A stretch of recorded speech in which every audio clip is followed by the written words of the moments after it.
عازمین حج و عمرہ کو بہتر سفری سہولتیں مہیا کرنے کے لیے شروع کی گئی حرمین ہائی سپیڈ ٹرین کی آزمائشی سروس شروع۔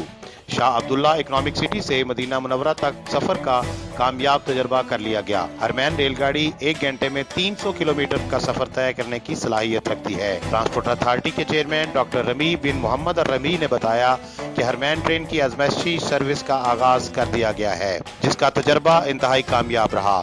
ٹرین کو 300 کلومیٹر فی گھنٹہ کی رفتار سے شاہ عبداللہ اکنامک سٹی سے مدینہ منورہ کے درمیان چلا کر دیکھا گیا ہے۔ انہوں نے بتایا کہ حرمین ٹرین مکہ مکرمہ کو مدینہ منورہ سے ملانے کے ساتھ ساتھ جدہ کے شاہ عبدالعزیز بین الاقوامی ایئرپورٹ اور رابغ میں شاہ عبداللہ اکنامک سٹی کے درمیان بھی چلائی جائے گی۔ پلان کے مطابق یہ منصوبہ رواں سال کے اختتام تک مکمل کر لیا جائے گا۔ حرمین ٹرین کے لیے 450 کلومیٹر طویل پٹڑی بچھائی گئی ہے۔ اس ٹرین کا مقصد حجاج کرام اور معتمرین کو دونوں مقدس شہروں مکہ اور مدینہ کے درمیان تیز ترین ٹرانسپورٹ کی سہولت مہیا کرنا ہے۔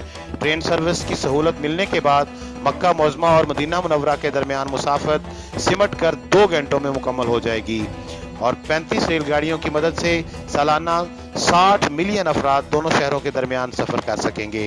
عابد شمون چاند، بیر نیوز، مدینہ المنورہ، سعودی عرب۔